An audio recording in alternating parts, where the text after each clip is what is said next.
Assalamualaikum warahmatullahi wabarakatuh. Perkenalkan kami akan mempresentasikan hasil diskusi kami untuk mata kuliah UTS Inventarisasi Emisi Kelas A yang berjudul Desain Program PLTMH Ramah Lingkungan. Sebelum lanjut, saya akan memperkenalkan anggota kelompok kami. Yang pertama ada Raihan Paraspadila dengan NIM 2019 1060 1043. Yang kedua ada Imam Mawardi dengan NIM 2019 1060 1011. Dan yang terakhir ada saya sendiri, Rofi Abisyan Aziz 2019 1060 1053. Dan ada dosen pengampu mata kuliah inventarisasi emisi yaitu Bapak Abdurrahman ST MAGR PhD. Untuk topik pembahasan yang pertama akan dijelaskan oleh rekan saya Imam Mawardi. Ya, baik. Untuk slide selanjutnya akan saya jelaskan mengenai nama program. Ya, nama program yang akan kami usulkan yaitu PLTMH Ramah Lingkungan atau Pembangkit Listrik Tenaga Mikrohidro Ramah Lingkungan. Sebelum masuk ke materi, mungkin saya akan bacakan mengenai latar belakangnya. Kita tahu bahwa energi listrik merupakan sebuah energi yang sangat krusial atau sangat penting bagi setiap kehidupan manusia untuk saat ini khususnya. Sehingga jaringan listrik itu merupakan suatu infrastruktur yang sangat penting untuk dilengkapi pada suatu daerah. Namun belum semua daerah, khususnya di Indonesia, itu teraliri atau terlayani oleh listrik. Terutama pada daerah pelosok atau beberapa daerah tertentu yang sulit untuk jangkau listrik. Pengadaan jaringan listrik juga sudah diusahakan, namun belum dapat memenuhi atau melayani beberapa daerah, terutama wilayah terpencil. Selain itu, pada daerah dengan wilayah pelosok, jaringan listrik juga belum dapat dikatakan memadai. Alasannya karena jauh dari sumber pembangkit listrik dan lokasi yang jauh dari area kota, sehingga sering terjadi pemadaman listrik, terutama pada saat musim hujan. Sehingga perlu adanya solusi mengenai permasalahan ini. Salah satunya yaitu dengan menggunakan generator dengan penggerak motor diesel. Solusi ini dinilai cukup efektif, namun dari sisi polusi yang dihasilkan solusi ini kurang tepat karena menghasilkan polusi berupa asap dari bahan bakar minyak. Dan semakin lama ketersediaan solar atau bahan bakar fosil lainnya itu akan semakin menipis sehingga harganya akan semakin tinggi pula. Bahkan harga BBM di Indonesia khususnya itu sudah mulai meningkat untuk mengurangi biaya subsidi BBM. Bisa saja membangun pembangkit listrik tenaga fosil tambahan, namun tetap saja setiap pertambahan waktu, harga dari bahan bakar fosil akan terus meningkat, dan belum lagi dari segi polusi, bahan bakar fosil itu menghasilkan lebih banyak polusi daripada bahan bakar lainnya. Dan akhirnya meningkatkan potensi terjadinya pemanasan global. Mungkin kita lanjut ke materinya, itu PLTMH ramah lingkungan merupakan pembangkit listrik tenaga mikrohidro. PLTMH ramah lingkungan merupakan pembangkit listrik tenaga mikrohidro yang memanfaatkan energi kinetik air sebagai penggerak turbin untuk menghasilkan energi listrik yang kemudian dialirkan ke dalam jaringan listrik kepada masyarakat guna memenuhi kebutuhan listrik sehari-hari. Kami memiliki sebuah ide untuk membangun pembangkit listrik tenaga mikrohidro dengan daya berkisar 200 kW yang dapat menyalurkan listrik hingga ke 200 sambungan rumah. Next.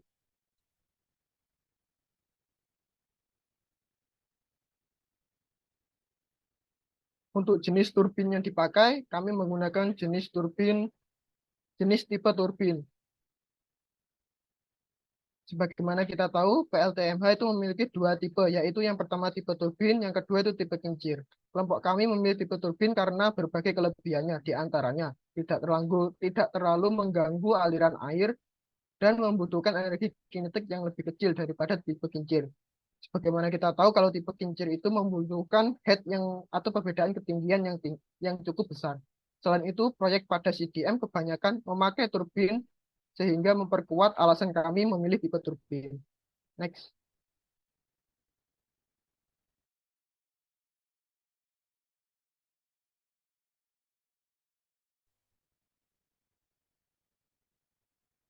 Baik, yaitu selanjutnya itu ada waktu dan lokasi program. Yang pertama, waktu program PLTMH ramah lingkungan bisa dimulai pada tahun 2023 dikarenakan Indonesia telah berpartisipasi dalam pengurangan emisi karbon di berbagai sektor seperti sektor energi dan juga guna memenuhi kebutuhan energi listrik di daerah yang masih belum terpenuhi kebutuhan listriknya, terutama daerah pegunungan. Next.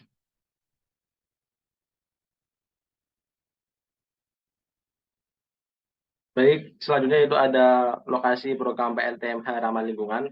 Lokasi program ini bagus dilakukan di Desa Suci, Kecamatan Panti, Kabupaten Jember, Provinsi Jawa Timur. Desa Suci juga terkenal sebagai desa wisata yang ramah lingkungan dengan berbagai inisiatif menjaga kebersihan dan keindahan alam, serta memperkuat ekonomi masyarakat, terutama di sektor perkebunan dan pariwisata. Alasan memilih lokasi tersebut dikarenakan merupakan daerah yang pegunungan yang memiliki sungai yang aliran cukup buat menggerakkan turbin dan masih minimnya aliran listrik untuk memenuhi kebutuhan sehari-hari, kemudian penerangan jalan dan penerangan bagi tempat wisata di sekitar Desa Suci. Next.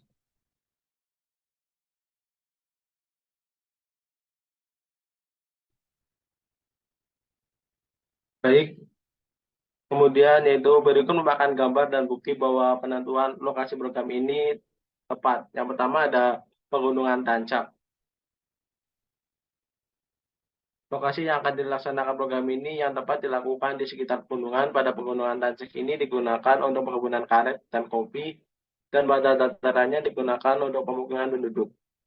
Kemudian program PLTMH ramah lingkungan diharapkan dapat memenuhi kebutuhan listrik yang digunakan untuk memenuhi kebutuhan masyarakat sehari-hari, penerangan jalan, dan juga penerangan tempat wisata di sekitar Desa Suci tersebut. Next.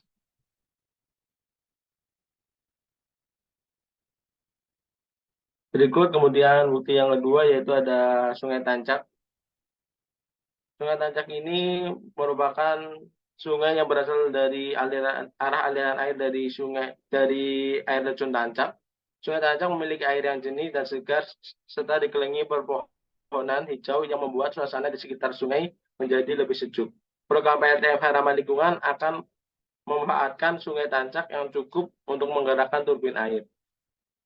Aliran Sungai Tancap dimanfaatkan sebagai penggerak turbin yang akan mengubah energi kinetik menjadi energi listrik. Next.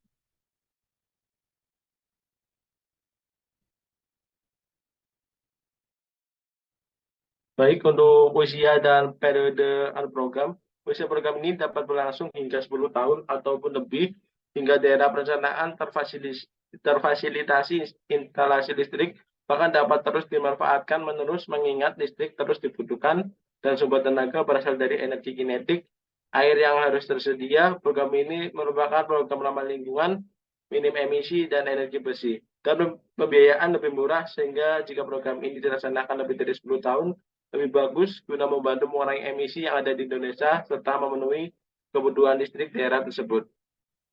Waktu atau periode proyek tergolong cukup lama karena pembangunan bendungan dan pemasangan alat serta pembangunan jaringan proyek, sehingga estimasi waktu pembangunan berkisar 1 hingga 2 tahun dengan tahap pengembangan setiap 10 tahun. Next.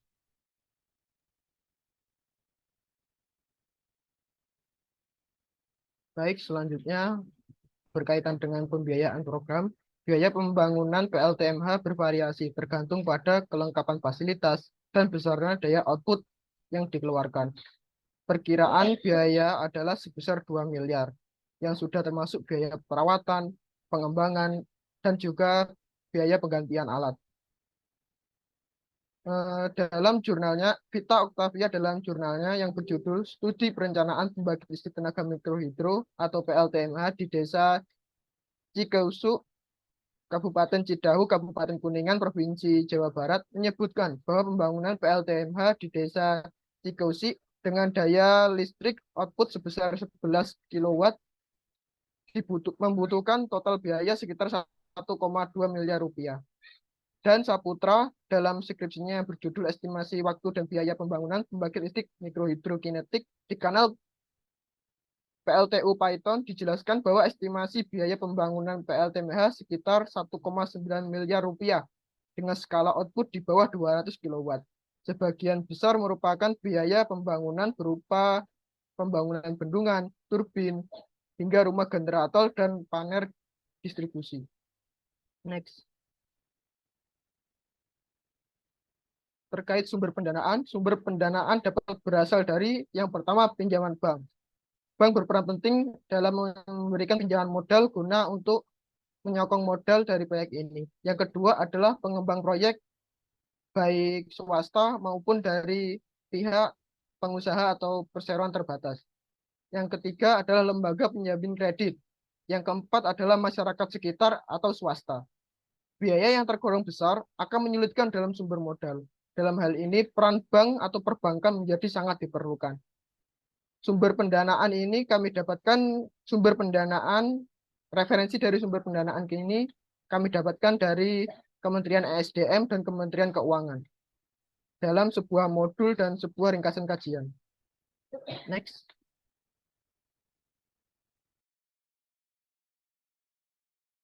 Baik, selanjutnya proyek CDM yang menjadi inspirasi kelompok kami.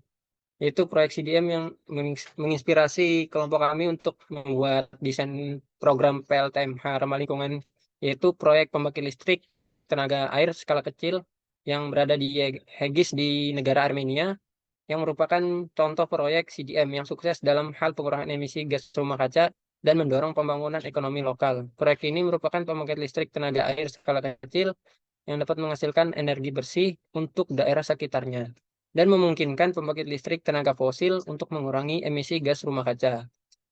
Selain memberikan manfaat ekonomi bagi masyarakat, melalui pembangunan infrastruktur dan peningkatan akses terhadap sumber daya energi terbarukan, proyek ini juga memberikan manfaat ekonomi bagi masyarakat sekitar. Next.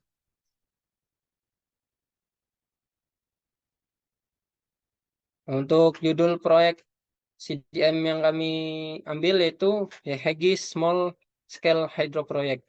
Next.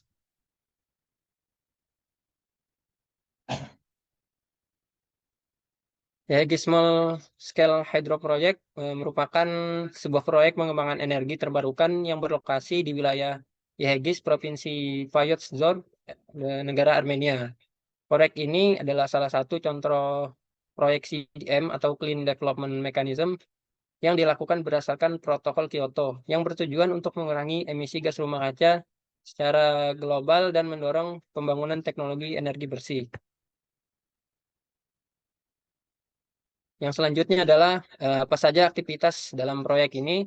Aktivitas yang dilakukan pada proyek ini adalah memasang dan mengoperasikan turbin kedua sebesar 3,75 MW atau sekitar 3.750 kW di pembangkit listrik tenaga air skala kecil di hulu sungai Yehegis, Armenia. Listrik akan dipasok ke jaringan nasional Armenia. Proyek ini akan dilaksanakan oleh Bazing, sebuah perusahaan saham gabungan tertutup yang didirikan pada tahun 2020. Proyek Hegis ini hanya melibatkan pemangku turbin kedua yang telah diperhitungkan dalam desain asli untuk membangun proyek tersebut. Turbin tersebut akan identik dengan turbin pertama, turbin Pelton tipe 4 nozzle 1060-P 2.6 C2 vertikal dengan daya maksimum 3,75 MW atau sekitar 3.750 kW. Next. Nah, selanjutnya siapa saja pihak yang terlibat dalam proyek ini? Yang pertama itu ada tuan rumah. Tuan rumahnya yaitu Armenia. Armenia sebagai tuan rumah proyek tersebut bertanggung jawab atas pembangunan, operasi, dan pemeliharaan proyek tersebut. Pemerintah Armenia dan beberapa perusahaan swasta telah berinvestasi dalam pembangunan pembangkit listrik tenaga air ini untuk memanfaatkan potensi sumber daya alam negara tersebut dan untuk membantu memenuhi kebutuhan energi dalam negeri. Selanjutnya yaitu ada penyandang dana yaitu EBRD atau the European Bank of Reconstruction and Development.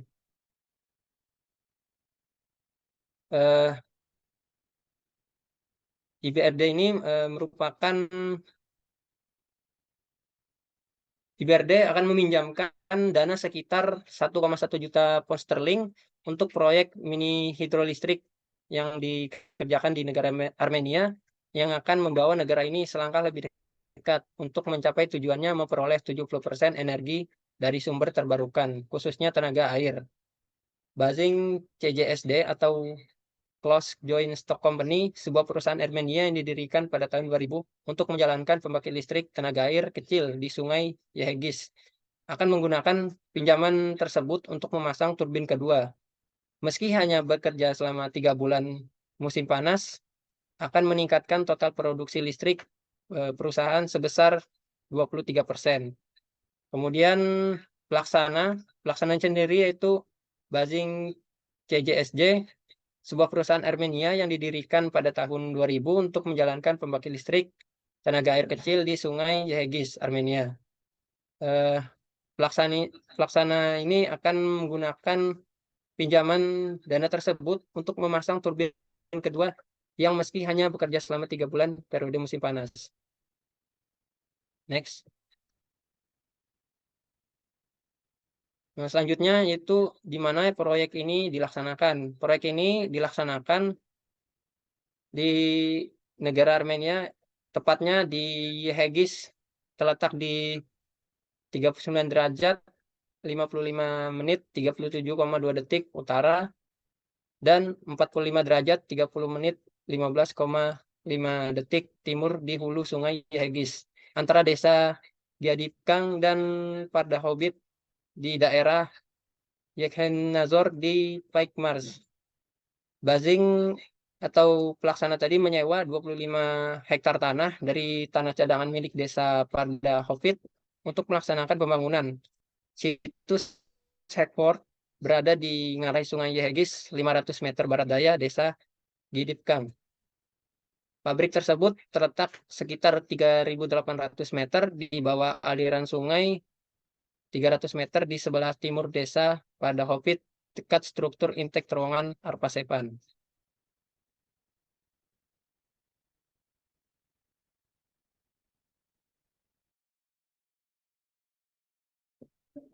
Ya, baik, selanjutnya mengenai metodologi.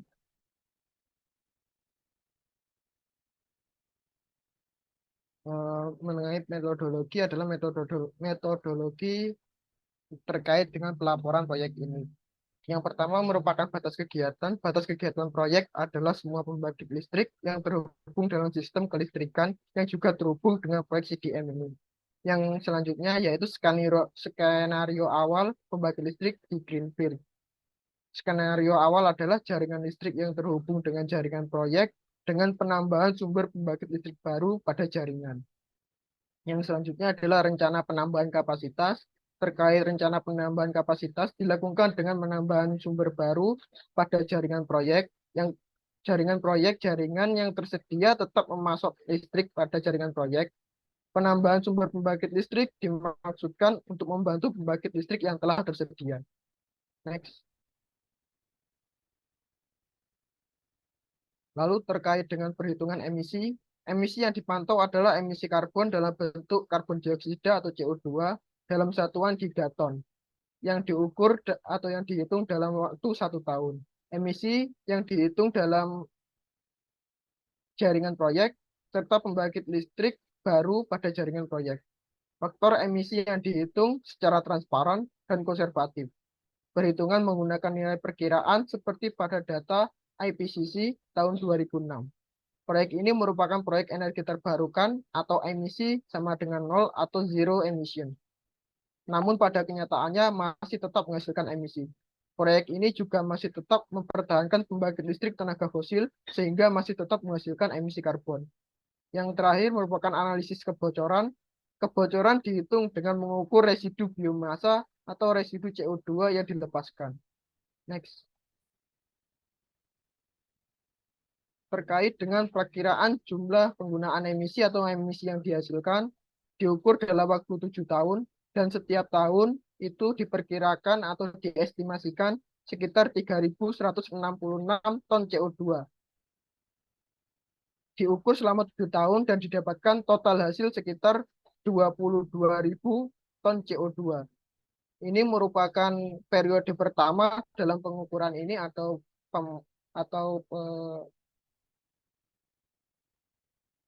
pengukuran atau pengawasan pada proyek ini. Next.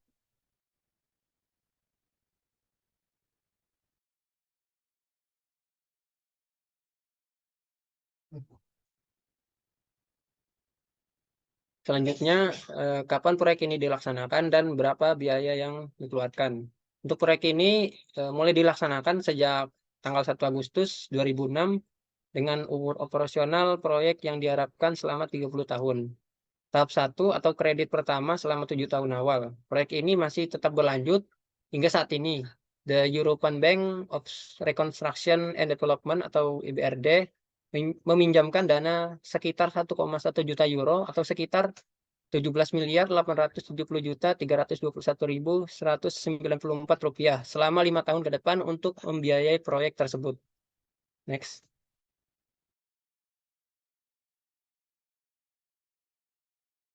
Baik, selanjutnya itu alasan logis dan ilmiah yang mendasari program ini. Yang pertama, adanya pembangunan PLT Mikro itu akan mempermudah pengadaan fasilitas listrik khususnya pada desa yang berada di daerah pegunungan atau dataran tinggi yang memiliki sumber air ataupun sungai dengan debit yang stabil atau tetap ada walaupun musim kemarau. Adanya listrik akan mempercepat pengembangan desa pelosok baik dari segi energi, pembangunan maupun informasi. Yang kedua, dapat menjadi langkah tepat dalam pengadaan energi bersih atau minim emisi. Yang ketiga, berdasarkan jurnal pada proyek CDM, harga atau harga yang harus dibayar per kWh lebih rendah daripada tenaga fosil.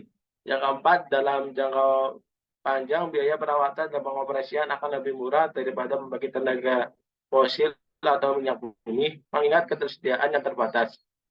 Yang kelima, program ini dapat mengembangkan sektor pariwisata yang minim emisi listrik dari pembangkit ini dapat kita manfaatkan untuk menerangi tempat wisata tersebut sehingga dapat menarik perhatian masyarakat dan untuk datang pada malam hari. Next.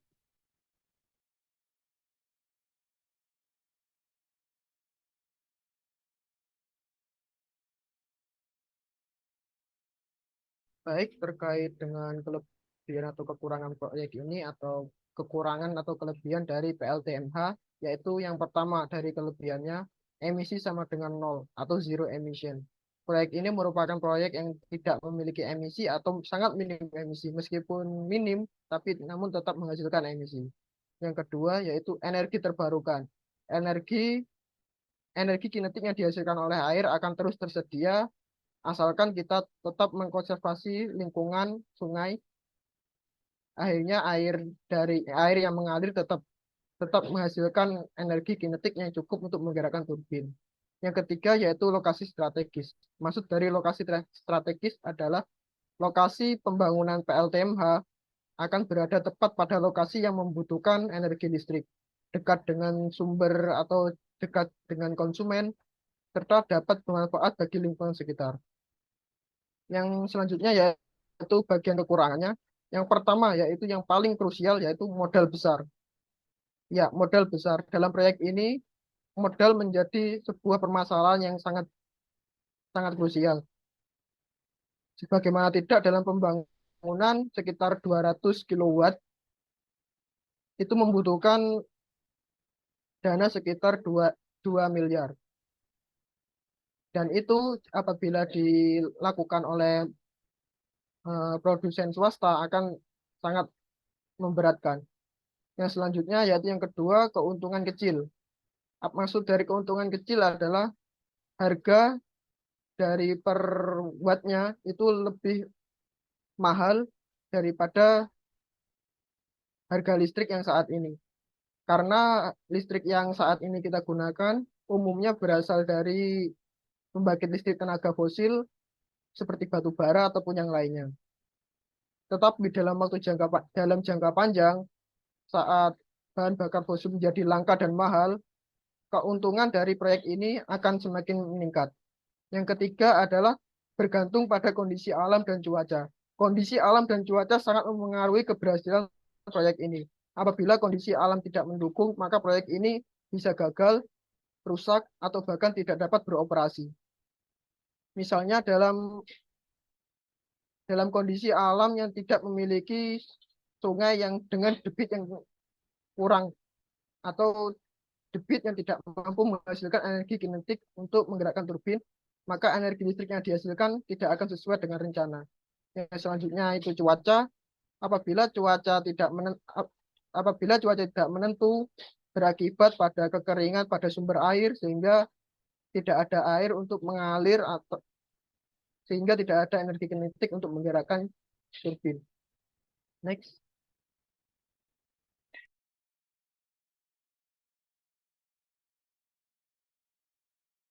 Baik, ini sumber referensi yang kami gunakan dalam diskusi kami.